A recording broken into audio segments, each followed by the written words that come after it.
My good friend TG Appalachian over in the US, who sent me that lovely parcel last month. His first question: if not your gaff, then whose? If not my gaff, then I've not really thought this one through. If not my gaff, then Jessica Alba's, or she'd have me. Doubt she would. I could go and introduce myself and knock on the door. I'm not sure she'd let me in. Or Jessica Biel.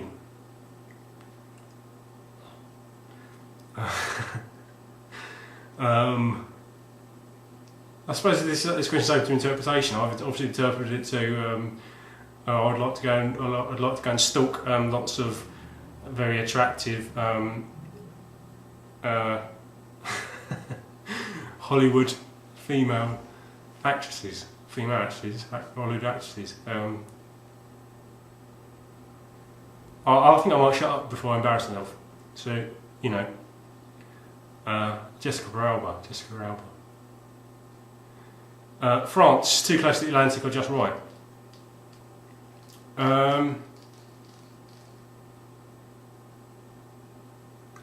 Is that sort of like a dig at France? Because I like France. I've always enjoyed it. I've always enjoyed it when I've been there. I think France and the UK, although we wouldn't necessarily like to admit it, we're quite similar. We also have sort of like glaring differences. Is that well, you know, you all know what they are, but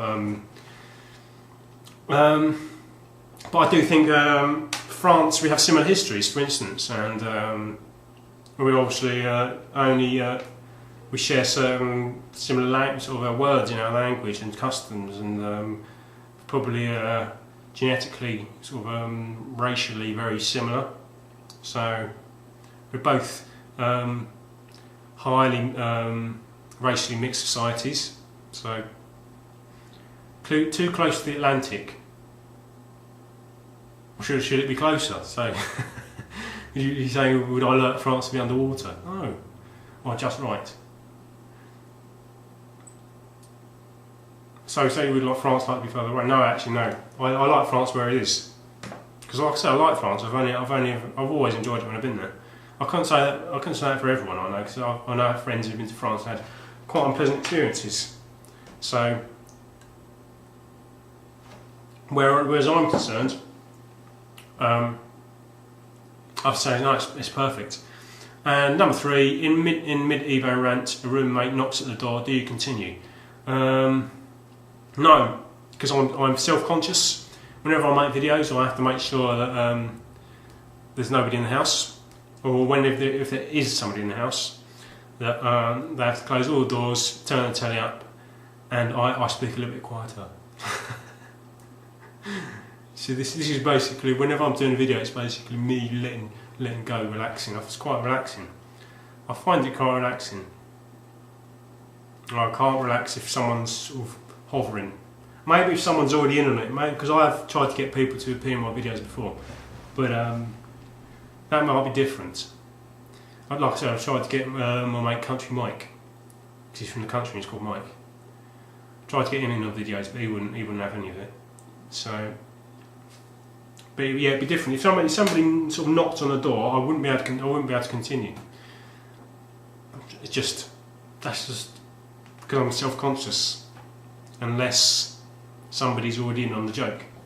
So that's TG Appalachian's last question, so thanks for those. And on to Compacatch. One question from Compacatch. He's been very good and tried to adhere to my ridiculous stipulations. So I apologise for making you do that, mate. In what fantasy gaming world would you like to live and why? I did actually have to think about this, because I have mentioned in the past there's a village in Suikoden 2 called Rakaku Hamlet. I'd like to go and live. It's on a recent tag video I did. But also I'd like to, as a gaming world as a whole, Final Fantasy is sort of unrivalled because it has all these sort of idyllic settings, like idyllic snow village, sort of northern villages, winter villages, or tropical islands, things like that. But thinking about it, the majority of video game settings are quite violent places, aren't they? I don't want to go and live in a violent place. So I'd have to say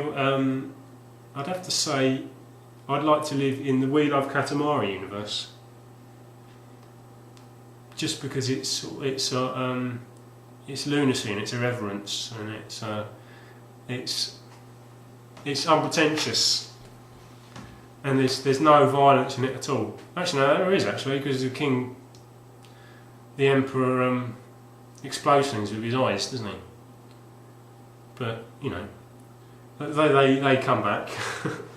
So I'd have to say I'd like to live in the We Love Katamari universe, because just the majority of the game universes have some sort of violence, which I don't like.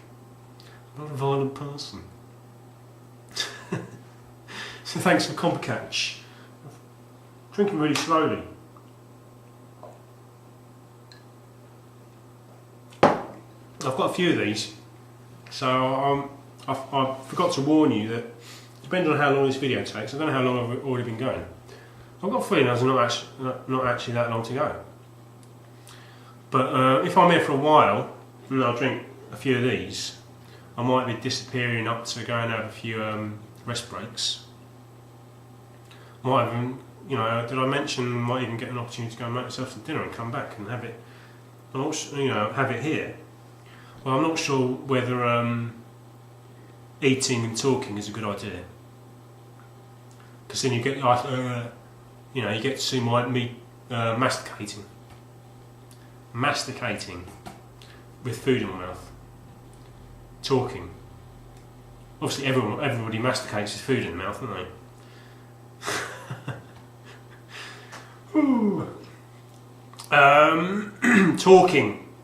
Talking while masticating, not good.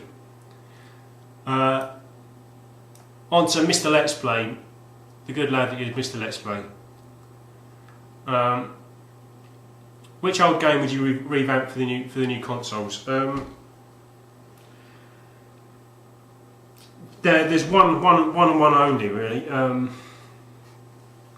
and I've tried to avoid, and a lot of these questions I've tried to avoid talking about games I always talk about, because whenever I do tags and things like that, I notice that I go over the same ground, continuously go over the same ground. I always talk about the same games because they're games I love, but it obviously gets repetitive. And I've tried to avoid that as far as I can. But where this one goes, I'm going to have to say, sorry, pardon me. I'd have to say the original Shining Force, because it's one of the games that started me on to RPGs, and I don't think there's, especially it and its sequel, there hasn't been a game like those two since, because they have the strategy, it's obviously quite basic strategy element, but they marry it with the exploration. If you have sort of proper exploration combined with the strategy RPG element, maybe I think the perfect game would be sort of the character recruitment of something like a Suikoden, and the strategy battles of Fire Emblem. And I think if you had to adopt the Fire Emblem idea of sort of death in battle is permanent, would make it even more interesting, because then you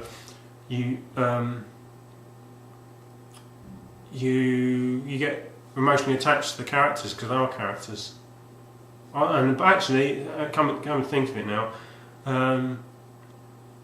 Another game that I've mentioned a lot, XCOM or either XCOM games would be great to be updated. Also, I know they have been updated, but I think they're slightly different, the updates. I've not played them, but I've seen gameplay videos. So I'd have to say primarily Shining Force, because I reckon it could be a pretty special game. It would just to capture people's imagination with the character recruitment of a Suikoden plus exploration and the strategy battles of a Fire Emblem, and I think that would be enough for some people. That would be enough for me. I'm not sure I'd need another video game, ever. I think I would have died, gone to heaven, if that ever arose. Number 2 from Mr. Let's Play: visit anywhere in the world, where would it be? Well, it depends really. There's lots of places. I've not been on holiday in a long time, so there are plenty of places I'd like to go to. I'd like to go to New York. I mean, they're quite standard places. I'd like to go to New York. I'd like to go to anywhere in Japan. I'd like to go to New Zealand, Australia. See, nothing particularly original. I'd like, if I was after some sort of beach getaway, hideaway, I'd like to go somewhere like the Maldives, because I know people have been there. I've seen people have been on. My friends have been on honeymoon. It looks amazing. I'd love to go somewhere like that. So, but if I was to pick one that I'd like to go to first, it'd probably have to be between a toss-up between probably Tokyo or New York. I'd have to say Tokyo, because that leapt out at me when I said the two together. Although I'm generally not very good in situations when I can't communicate with people, so I'd probably have to take a Japanese speaker with me, but I don't know any, so maybe New York then. So thanks a lot to Mr. Let's Play for those 2 questions. On to up there in that there Scotland. Stars Are Dead. 1009. He's a St Mirren supporter, I think, aren't you? St Mirren supporter? Yeah. Do you have a favourite cardigan? I did, but the thing is, I think I mentioned all my cardigans sort of tend to degrade quite quickly. So I've got cats. If you have a cat sitting on you, cats do that. Cats pull things with their claws, and all my cardigans have got little threads pulled like that, or holes in them. My green one was my favourite. It was my grey one, but the grey one sort of is expanding over time. It's getting older, and so it's getting saggier, like old people do. It's going along that way. It's getting like a saggy old bloke. It's like a saggy old man's cardigan. So there was the green one, but then the green one's got a hole there, and then we've got no radiator in our bathroom because it leaked. It's been like that for about a year or so, 2 years. We took the radiator off because it was leaking, and it's never been put back because it's trying to do our bathroom up. But it's been like that for, like I said, years, not years, year, at least a year. And so, but the frame's still on the wall. All these sort of all the metalwork is still on the wall where the radiator was pulled off, with these jagged bits of metal. And I dropped something sort of down by the radiator while I was wearing the cardigan, and I bent down and caught the elbows, and I've got a whacking great hole in my green cardigan on the elbow. So they all pretty much, I don't have a favourite, they're all at the same sort of level. So I thought I do really need a new one, I think. I might go out and buy one. I don't really buy clothes. All my money goes on video games.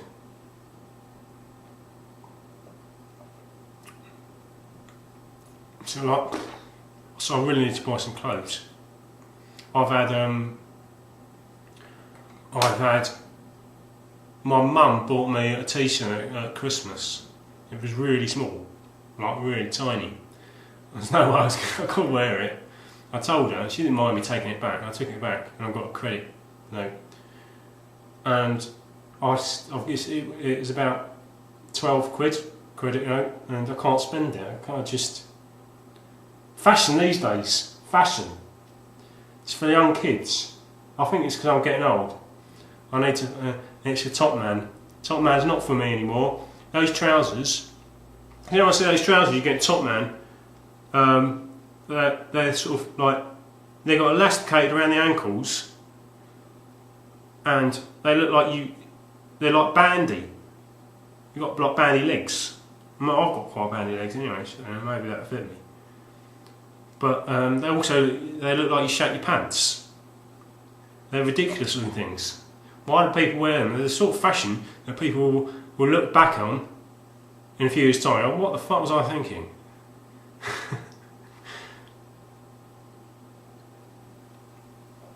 On to question 2 from Stars Dead, 1009. What is your favourite alcoholic beverage? Well, this is Tiger Beer. Tiger Beer? It's very nice actually. I've never had it. I think I might have had it before, I don't know. Well, on a night out, I generally drink a lager. I'm not an aficionado by any means. I've got friends who say, "Yeah, I'm an aficionado," but I don't believe that myself. I quite like that. Oh, what's it called? It's the honey stuff. It's not real ale, but it's got honey in it. It's really nice. Can't remember what it's called. Honey. It's not honey dew. No, that's melon. I'll always drink a Jack Daniels, I say, because if I go out, I tend to mix it up. I think that's because I'm such a lightweight, because I'm not supposed to mix it up. I do. I'll have a Jack Daniels and Coke. At my friend's wedding last year, because we were in Spain, and the booze is free. And apparently in Spain, when you go to weddings, there's this sort of unwritten rule. It's almost like etiquette that you have to offer free booze to people, because if you don't, then you're sort of seen as cheap. If there's any Spaniards watching, feel free to correct me, but that was what my mate John was telling me, because he married a Spanish girl, and he said that they almost obliged to offer free booze. And you go to Spain, their spirit measures are a lot bigger than ours anyway. And by the end of the night, the barman was taking the piss out of us because we were all trolleyed, and he was just he was pouring like bigger and bigger measures, and I was absolutely fucked. And I think it was Jack Daniels I was drinking. So I'll drink a bit of Jack Daniels. Jack Daniels and Coke generally, but by and large, I'm sort of a standard lager drinker. You know, I'm not too big on the sort of the real ales. I don't mind Hogarden or Leffe Pale Ale, but my mate's really funny. Something about him, he reacts really badly to it. And every time he drinks Leffe or Hogarden, the next morning he's actually like yakking his guts up, and it's just there's nothing there. It's all bile. It's just bringing up bile, and it's metallic, bright yellow stuff, and it just because he's drinking pale ale. But so I like it myself. So that was a favourite alcoholic beverage. Number 3, from Stars Are Dead, which animal annoys you the most? Wood pigeons. I fucking hate them. Wood pigeons. Because we've got a garden. Put bread out. I don't mind little birds, but then wood pigeons just tend to sort of hover around. You always know there's some around, and they're just sort of like spying out for stuff. And they're just really single-minded, like food, and you know the way they sort of hover. As soon as you put some bread out, they'll appear and just it really irritates me. Really irritates me.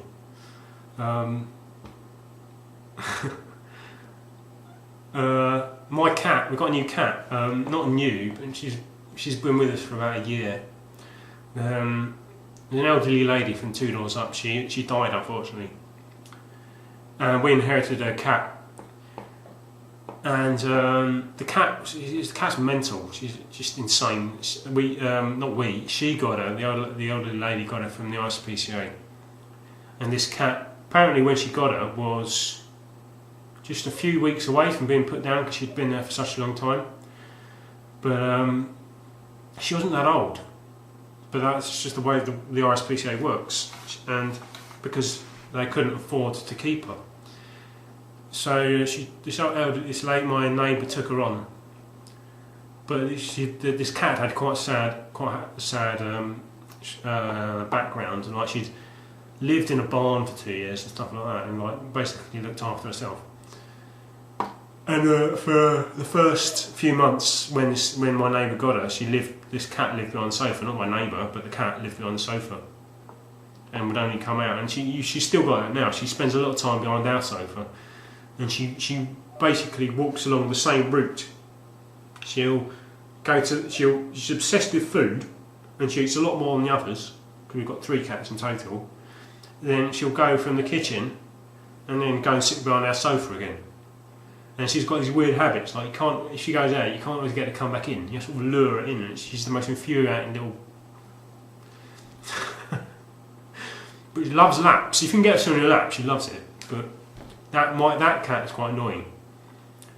So wood pigeons and my new cat, newish cat,